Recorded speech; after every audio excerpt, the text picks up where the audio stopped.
take out. We have a little bit more prep that I need to do on this right here. Once I get it all, my bevel all cleaned up, we're gonna go ahead and start welding this.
All right, as you guys can see, I got the outside and the inside of my pipe cleaned about an inch away from my weld zone. I got my bevel hit up so that way I got no burrs on there or any trash left on that face of that bevel. So now we're gonna go ahead and get this tacked up.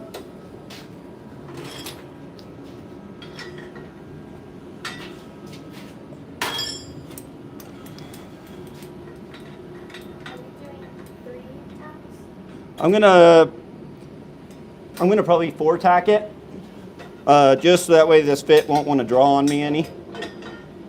So I'll be doing one on my bottom, one on my top, and then 2 on my sides.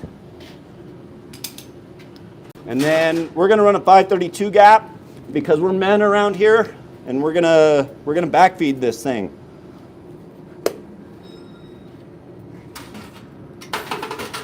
I need you to do 2 fills and 2 caps. 2 fills and 2 caps? Yes, and then I need you to pause every single time that you change the next portion. Does that make sense? No. So you'll do the prep. We already did the prep. Yep. And you'll do the tacks and then you'll pause. Okay, and then let them see that. Fill and do the pause. So you just have to pause every time. I gotcha. We can do that. 2 fills, 2 caps. So when we're fitting this pipe, we're just looking on the inside right here, making sure we have no high-low, anything of that good nature, making sure this gap is just about the same all the way around. We're looking pretty good here. I'm going to kind of move it over a little bit. There we go. All right, so hopefully this machine's set pretty right. We'll figure that out on the tacks right here. And then Can we put it in 6G? yeah, we can put it in 6G. Let me just tack it up in 2G. So we're going to be running our root with the 1/8 inch rod. And we're going to backfeed it.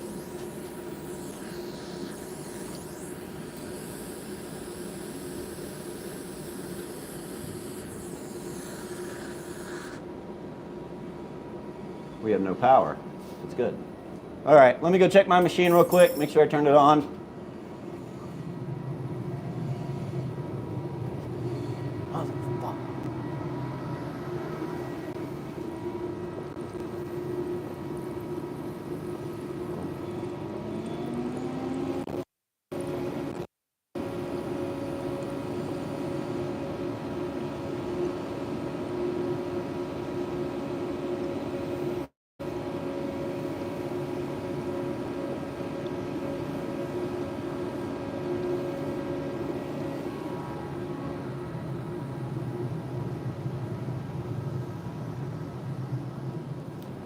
right. So we should just be set up now.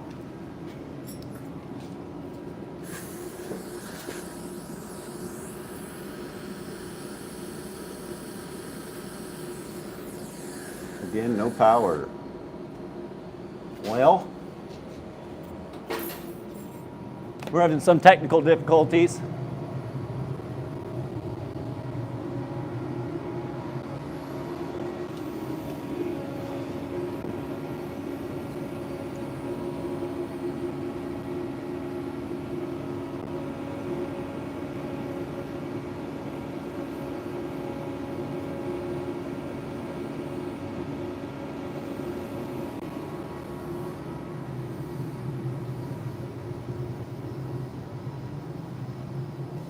All right, now we should be good.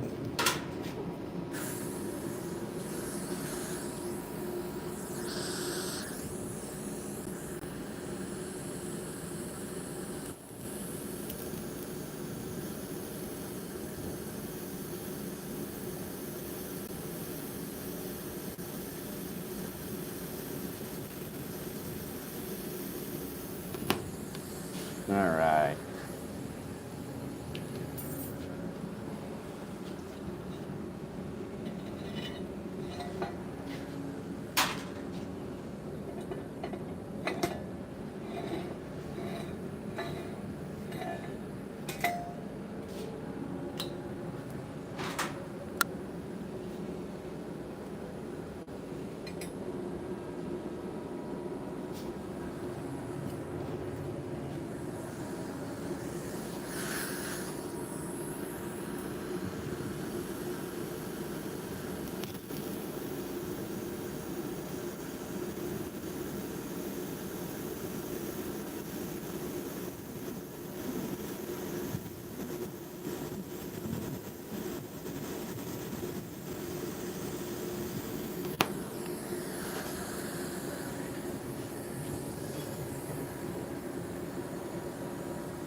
All right, so we got it all tacked up now.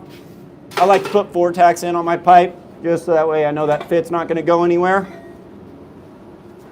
And from the outside, this is what we're looking for. So we got about nice 1-inch long tacks in there. And you can see they're just slightly poking through. That's what we're wanting. And then since I set this up for a 532 gap and I'm gonna be backfeeding it, this wire should just be able to kind of slide right in that pipe. And that's what you're shooting for whenever you're trying to backfeed. So that way you can see both your walls breaking down, and we're just adding just a little bit of wire to it. Yeah. So let me get a light in here for them. So this is what we're looking for. That's what we got on the outside here.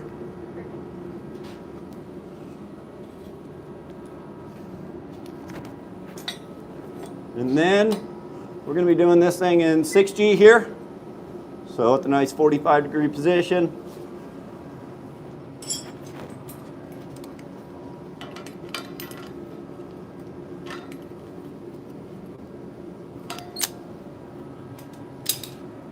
What do you say, James? Do we do left hand and right hand on this thing?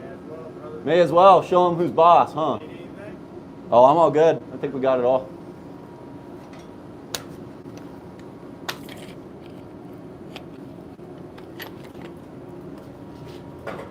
So I'm going to feather up my tacks real quick so that way I can catch some good tie-ins.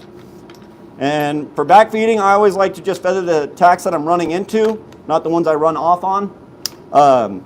Just so that way whenever I'm running off on it, it doesn't decide to drop out on me and then I stick my tungsten or I had to scramble to get that wire in there and get that puddle start going. So I like something where I can hold a little bit of heat right before I start my route.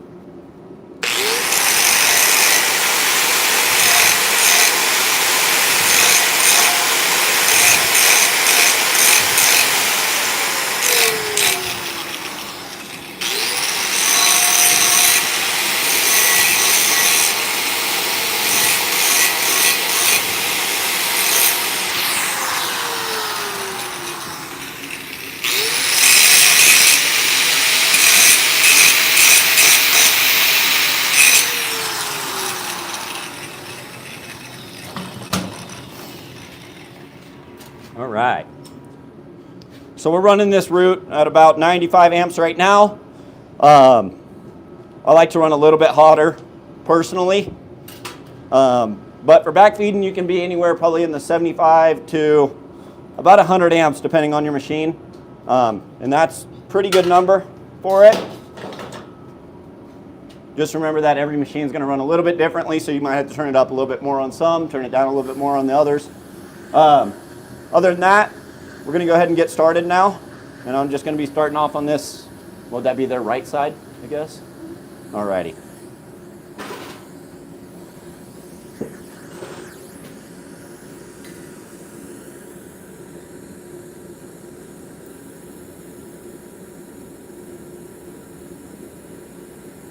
So as I'm going, I'm just going up and down, kind of feeding just a little bit of wire, trying to keep it connected. And just watching it wet to both walls, real nice for me.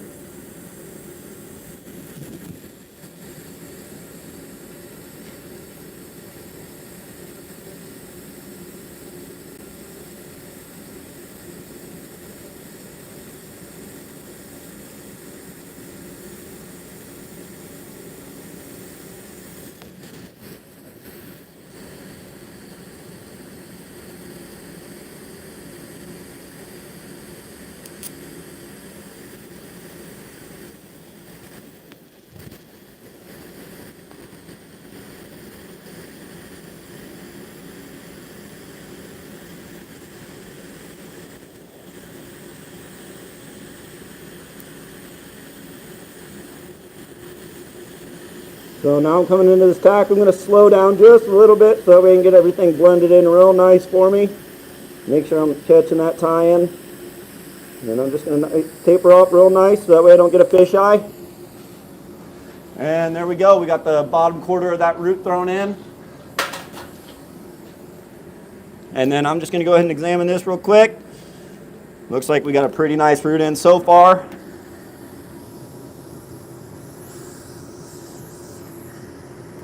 And then dip my tungsten a little bit, so I'm going to change it out. Remember, always on your root and your hot pass, we're trying to keep a nice sharp tungsten. That way we can get that puddle to do exactly what we want it to do.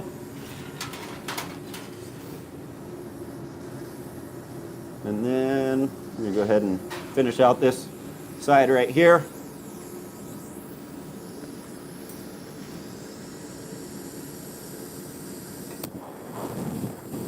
So when I'm backfeeding, I like to split this pipe up into thirds, or at least think about it into the thirds. That bottom third, I'm going to keep that wire inside the pipe.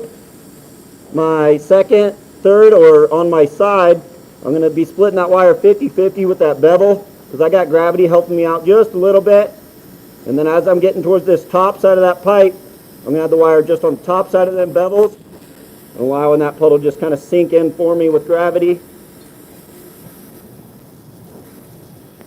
Starts to keel on you, don't get scared of it, just be nice and gentle.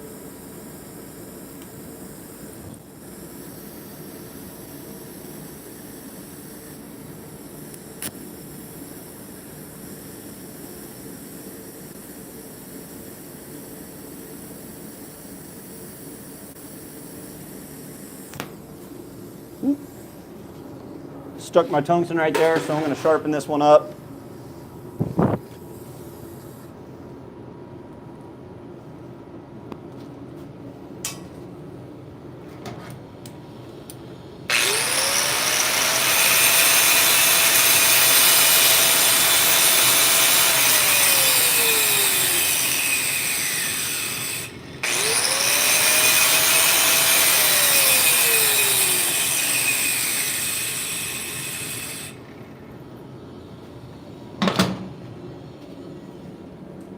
And then if you do stick your tungsten, it's always a good idea to grind it.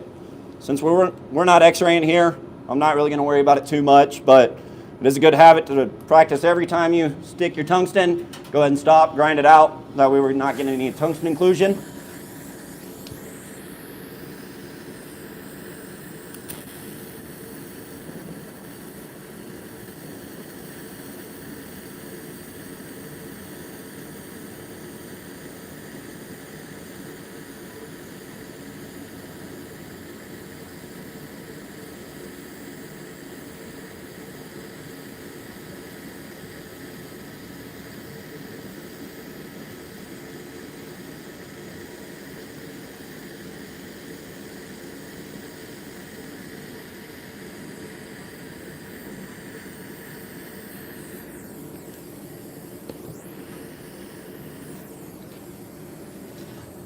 We've lost power again. This is great. All right, so I think I hit my tie-in. My machine kind of died on me right as I was going to tie in. But we've got it, so no big deal. Let me go see what's up with this machine real quick.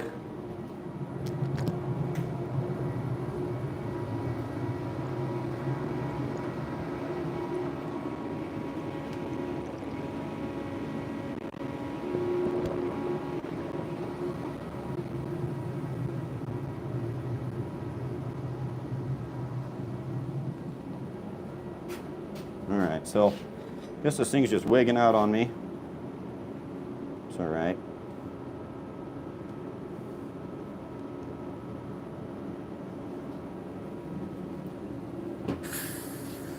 All right. So now let's get this other side right here.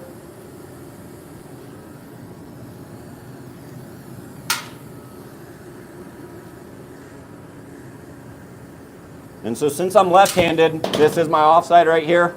So two ways I can go about it. I could use my right hand and do it just like the same way I do my good side here.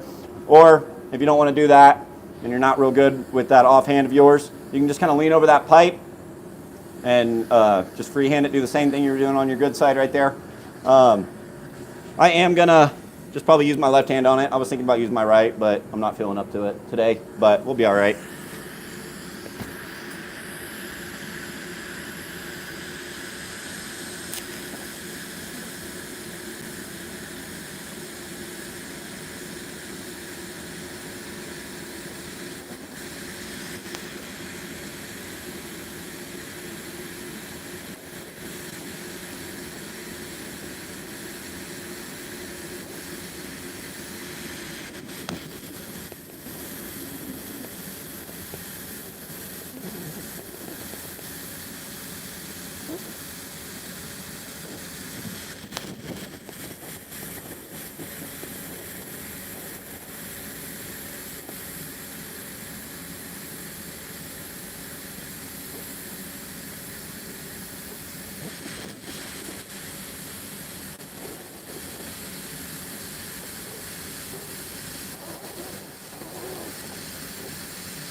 And remember, when you're doing your root, always trail out or pull out on a bevel so that way we're not getting a fisheye.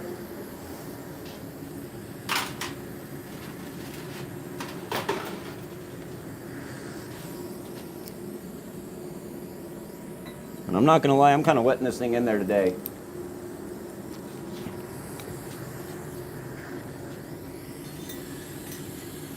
So it looks like right here my gap kind of closed up a little bit on me. So we're gonna be turning into a lay wire here. And for a lay wire, you can just walk the cup, and we're just making sure the tip of this tungsten right here is going no wider than our wire, so that way we can allow that root to sink in and we'll get some actual reinforcement on it. The wider you start going with that tungsten, the more it's gonna flatten out that root. So just watch out for that, because if you start going too wide, you're gonna get some concave inside that pipe, and then that will cause you to fail, and then you'll have to go back and repair that. But let's go ahead and get started.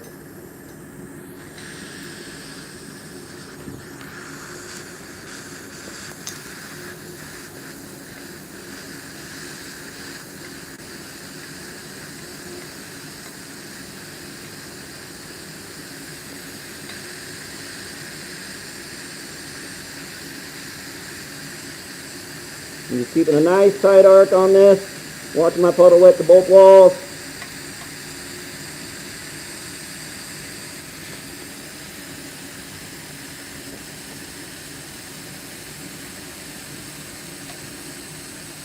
And you're trying to keep a lot of that heat right on top of that wire and not letting that wire get away from us.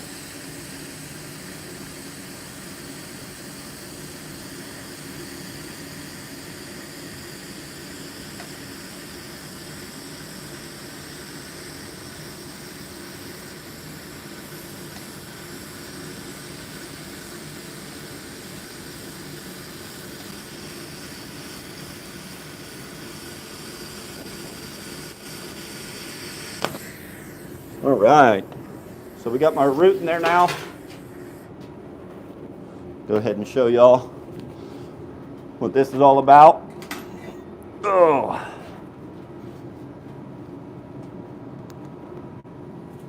So as you can see, I got a nice root in there. Got a little bit of reinforcement.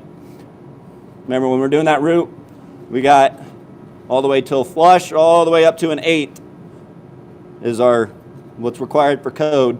So you just want to make sure that we're not getting too heavy or too shallow. Go ahead and show this camera right here. So as you can see, I got a little bit of reinforcement on it. Nice little wedding band. Now we're going to throw in this hot pass. I'm going to find out where my top is again. Somewhere in that range. So, always kind of a good idea to grind just the face of your root whenever you're TIG welding, just to make sure that there's no trash on the top of it and anything that's going to make that hot pass kind of not want to run quite right. So I just like to tap it, hit it up with a grinder.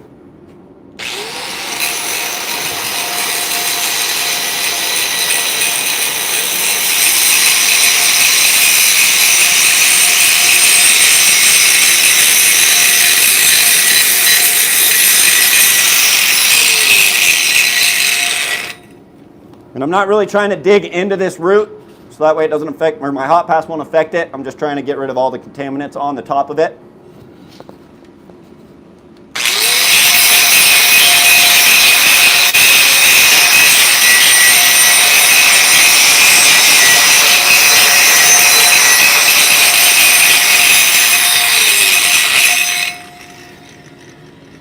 So just like that, we got it nice and cleaned up. And what are we thinking here? I think I'm going to run a 532 rod for my hot pass, and I'll probably be, I don't know, shoot, about 140 or so. We'll see if that's a good heat. With your hot pass, you're just trying to keep up with that wire, not letting that wire get away from you. If that happens, a lot of times you will suck back your root, and that'll cause it to concave. You're going to have to go back and do a repair. So just making sure we're always trying to stay up on top of that wire, not trying to get too wide. And really, if you do that, the only thing it'll do to your root is hopefully push it out just a little bit.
And just like that root, you want to taper off until you see that puddle die out or pull out on a bevel, because you still can't get a fisheye from that hot pass. Seems like I'm a little cold right now, so I'm going to probably bump it up another 10, 20 amps.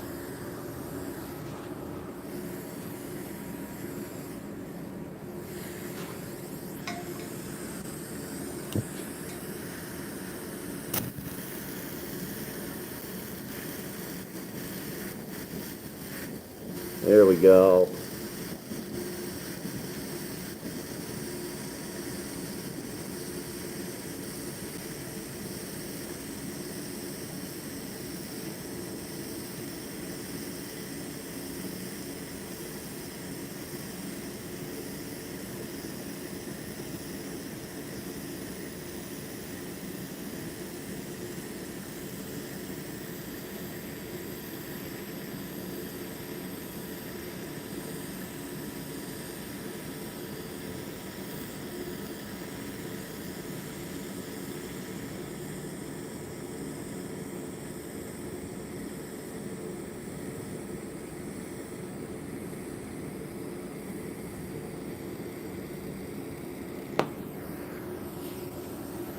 All right, so we got one side of that hot pass in there. Go ahead and look at my root. Looks like it didn't really touch it much, so that's what we want. And right now I'm running this hot pass. Looks about to be 160 or so with the 532 rod. Looks like this is a good heat. Go ahead and jump over here on my offside now.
And finish up this last quarter, and then I'll show you what my hot pass looks like and what I like it to look like.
Alrighty, so let y'all take a peek here.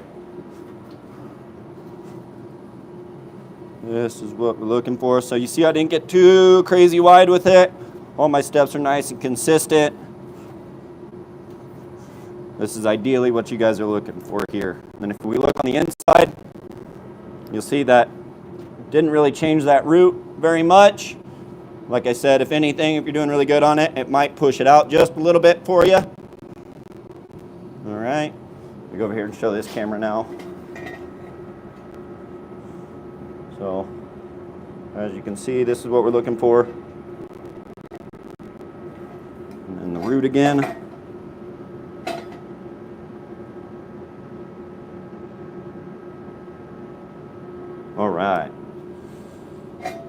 So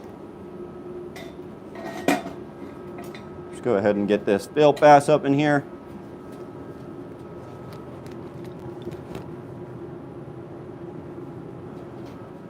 And I think I'm just gonna cramp fill this a little bit here so that we can try and get it flushed out as fast as possible. I'm gonna turn it up just a little bit. I'm gonna keep running that 532 rod. And for me, whenever I'm cramp filling it, I just like to freehand. I figured that walking, I tend to stick my tungsten a lot. So in order to keep from getting tungsten inclusion and having to stop and grind a whole bunch, I just freehand it.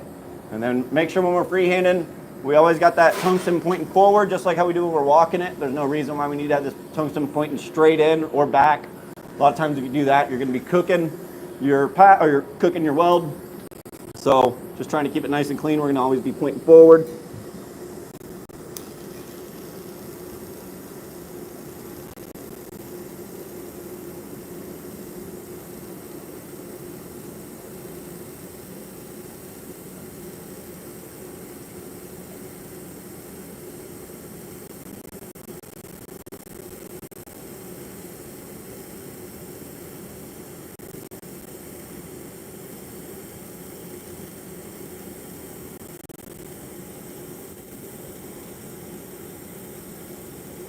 Just like before, trying to stay on top of that wire, not letting it get away from us. And just giving it a little push with that wire.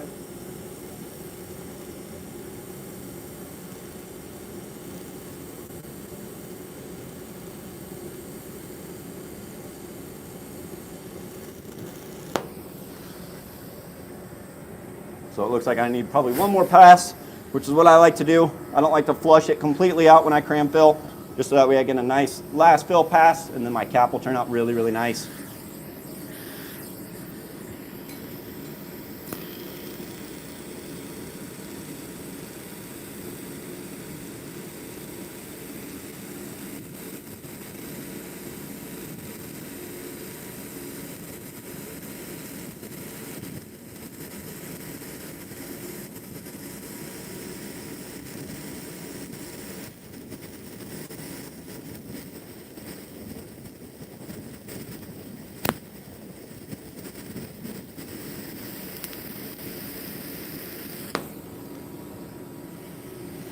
Dip my tungsten there a little bit. I'm gonna go ahead and grind that spot.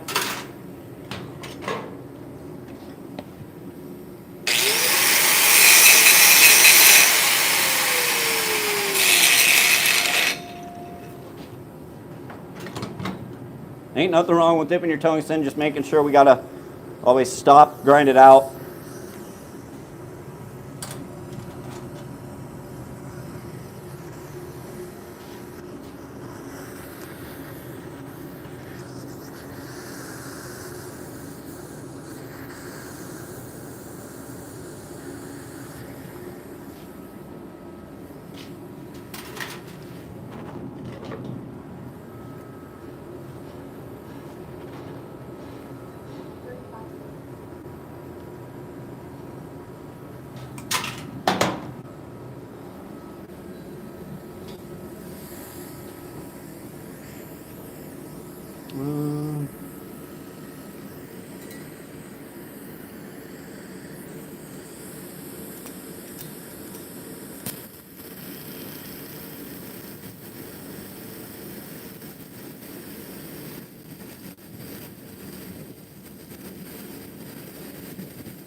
So get my offside now. And if you're not liking the heat, like you think you can run a little bit faster, or if you have to slow down a little bit, turn down your heat, you can run a little bit faster, turn that heat up.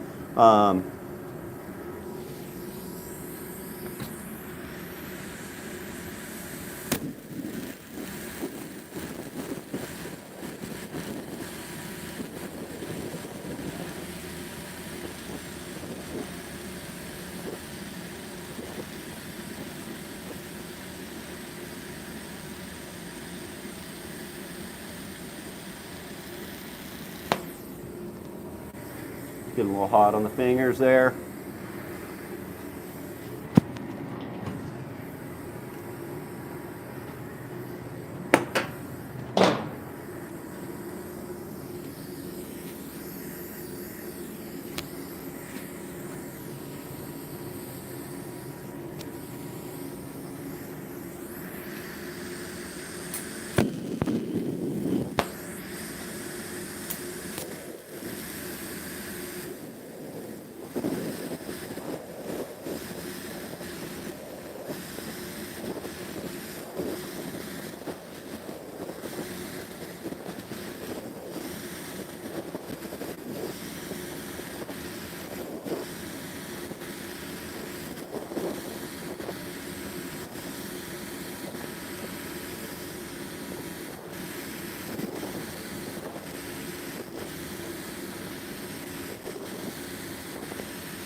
All right, so walking it right there was a little cold for me. So I think we're gonna kind of bump it up and do about the 180 to 200 amp range. See if I can move a little bit quicker doing that. There we go.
All right, so this thing's pretty warm here.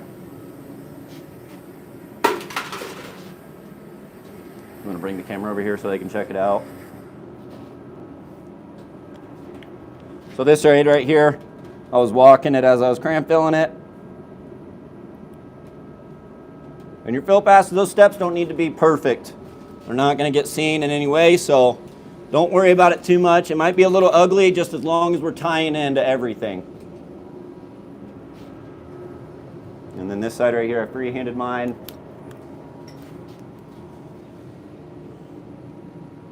So remember, just all we're pretty much looking for on them fill passes is making sure it's not too dirty.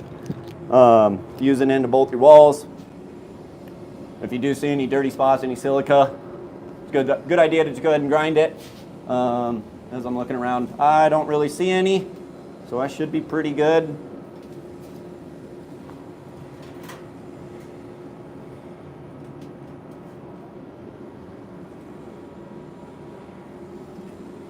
We got any questions?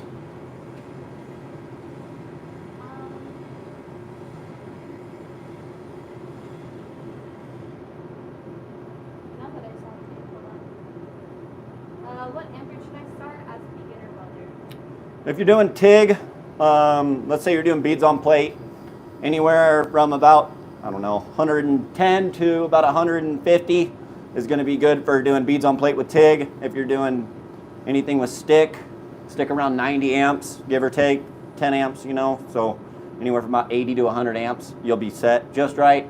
And that's going to be pretty good for starting out. Turn it up a little bit as you get better, turn it down a little bit as if needed, so on and so on. How many months is the program? The program's 6 months long. Where are you guys located? Gillette, Wyoming. Someone's saying still no high frequency? Question mark? Yeah, so we still don't do any high frequency here. You're just gonna be using that for aluminum, and you don't see really that much aluminum pipe going on, so that's the reason why we don't teach it. We're gonna be teaching you your carbon, stainless, structural, all the main stuff that you would be seeing out in the field. What is your favorite welding process? My favorite welding process is gonna have to be TIG. It's fast, it's clean, and it's not very loud. Is there pretty much guaranteed work after graduation? Yep, so we do offer a job placement through here at Western. So we will help you guys get your first job, and after that it's kind of on your own. How long should you wait for it to cool down? Not very long. The hotter the pipe is, the better it's going to weld. If anything, you should probably just turn your heat down just a little bit. If you are going to wait, I would say you should wait no longer than about 15 minutes. How do you know if you have the right heat? If your puddle's just wetting out nice for you, so if you're doing stick, you just got a puddle that's about, I don't know, two times the size of your rod, just giving you nice little seas as ripples. If you're doing TIG, you're just able to keep up with it. It's wetting into both your walls or on your plate. Pretty nice for you, and you really don't have to struggle to fight that puddle in any way. Should you choose union or trade school? That is entirely up to you. I'd say do your own research, although with a union, a lot of times you're going to have to be going through an apprenticeship for about 5 years. Whereas if you go through a trade school, you're going to have to pay the money up front, but you will be making top dollar the second you get out. Do you have any tips for beginner welder? Beginner welder, just make sure all your material's clean, make sure your machine's set right, play around with it a little bit, and just don't get too frustrated with it. How do you prevent from slipping when walking the cup? Just make sure that we're not putting too much pressure on that cup down. We're moving along forward pretty nice, not really cooking that weld. If you get that puddle really, really hot with TIG, it is going to want to slip out on you since you're pretty much walking over molten metal. So just make sure that you're moving fairly quick and you're not death gripping your TIG torch. Have you ever burnt your eyes? Yeah, I've burnt my eyes a few times in my life, and it was just pretty much my own stupidity of just welding without a hood, or just looking at someone that's welding, just kind of being dumb. If you have all your proper PPE, you're not going to get any arc flash. Do you guys teach nickel hours?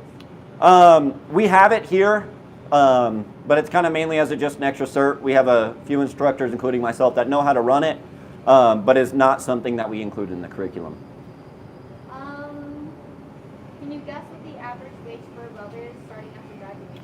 After graduation, it really depends. So I'd say at the very, very, very low side, you're going to be looking about $25 an hour. To the very top end, you're going to be looking about $45 an hour. And that just kind of depends on what kind of job you're getting on, how much experience you have, and what kind of contacts you have.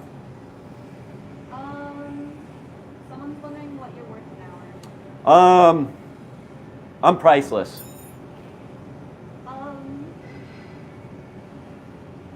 one sec. Someone's asking for welding helmet tips. Just invest in a good helmet. You don't have to spend the $300-400 for some hoods. Like mine was $80, and it works fantastic. I spent about $150 on my lens here, so in total I have about, I don't know, $250-ish into my hood, and I couldn't ask for anything better. So you don't really need to buy the super, super expensive ones, but at the same time, don't buy really cheap ones. Marcus says, can you come back to TC2? Maybe later. And then someone's asking what makes the most money, TIG It's probably going to be TIG. Mainly combo, I'd say, is going to be where you're going to be making a lot of your money. Or doing any kind of alloys, and that's going to be pretty much with TIG. So I'm going to say that TIG is going to be pretty much your highest paying one out of all the three. Best TIG torch. Amplified has extremely good TIG torches. There are a few out there that are just like it. Do your own research, figure out the ones you like. But Amplifieds do have really, really good TIG torches. Randy is asking, how are you doing? I'm doing good, Randy. What is your favorite thing to weld? Probably some big, thick pipe. You can put a lot of heat into it. You can turn the amps up, and it just makes that puddle run really, really nice. Pancakes or sugar scoop? Sugar scoop. Alrighty. So let's get this last fill pass in here. Again, I'm about, I don't know, I'd say anywhere from about 180 to 200 amps. And this is seeming to run really, really nice for me.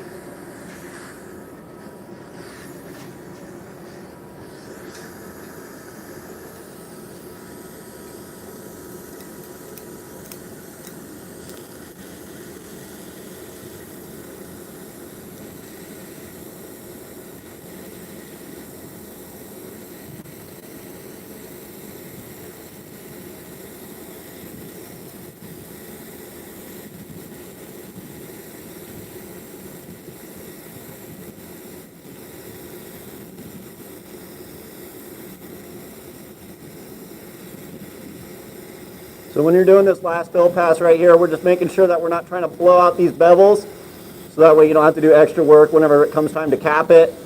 Just making sure it's wetting in really, really nice.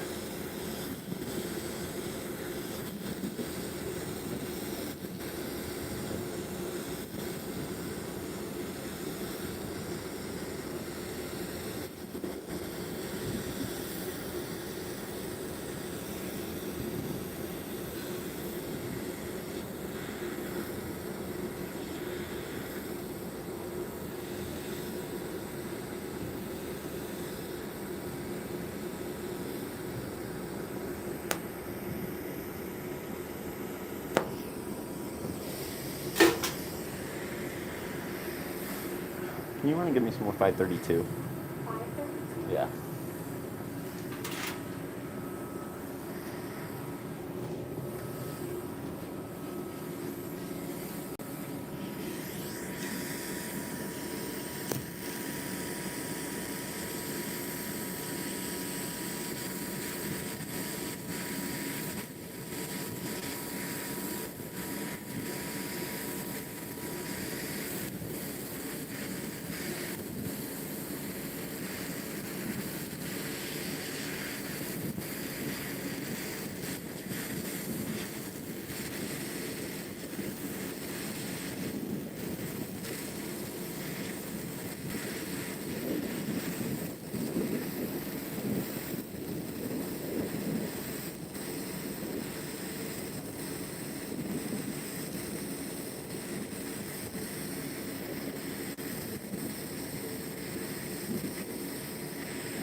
All right, so we got this side filled up right here.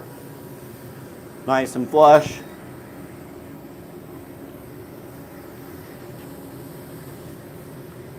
Oh, thank you, ma'am.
All right, so I got about 2 inches to go.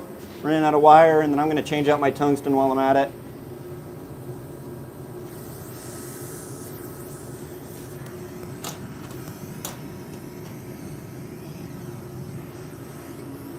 And then after I get this last little bit here, we're going to be ready for a cap.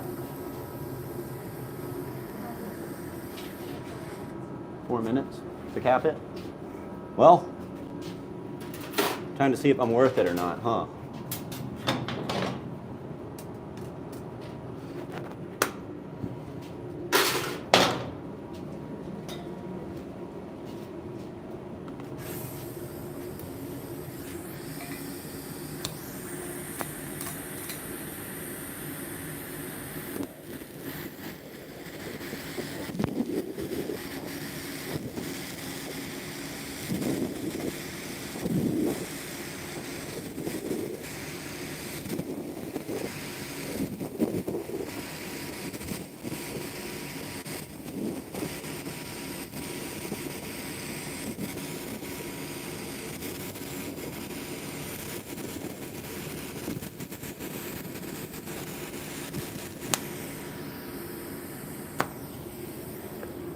All right, so now for this cap, I'm gonna turn my heat down just a little bit, just to make this cap nice and pretty here. And we're gonna see how fast I can get this thing done real quick.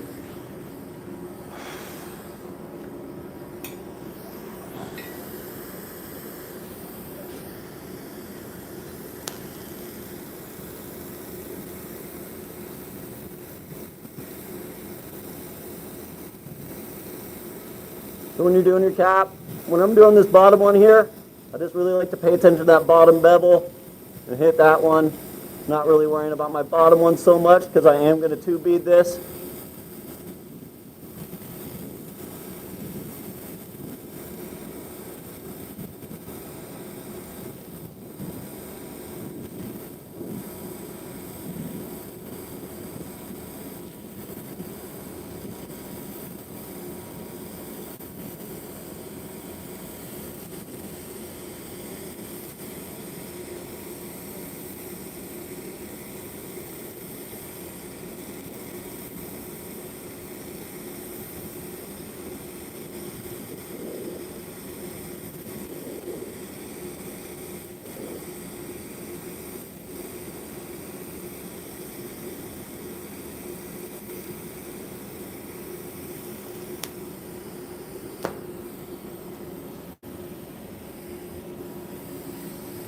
Really paying attention to my toe lines, trying to keep those nice and straight.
Got a little bit of time left. Yeah, we'll put this final cap on this side right here, and then we'll call it good.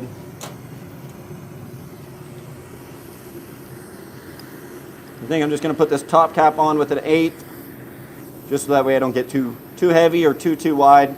Remember, we're just trying to hit just both bevels. No need to get super wide with it, because then you're just causing yourself to do extra work.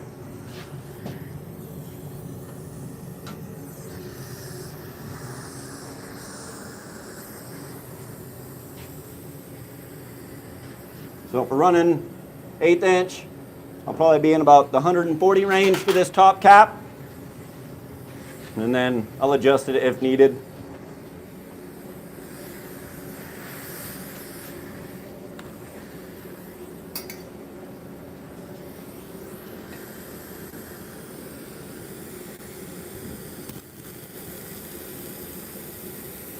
And this top cap here, I'm watching that top toe line and then really watching that overlap, making sure I'm getting 30 to 50%.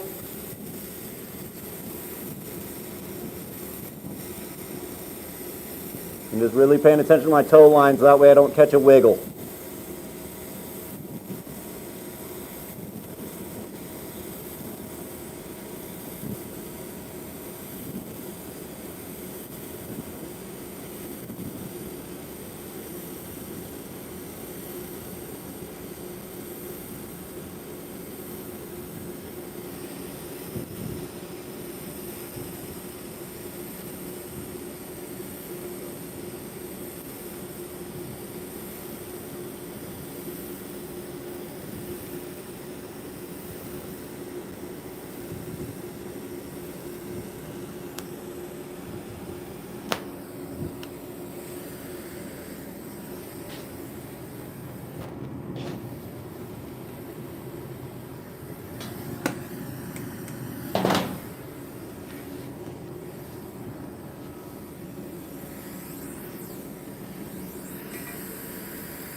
All right, so we got this thing capped out on this one side here. And I think that that's about time, but have y'all come over here and look at this real quick. So as you see, got some nice overlap here, some nice consistent steps. Looks like I didn't really get any undercut here. What we're looking for. And that's right there. That's how you weld a 6-inch pipe.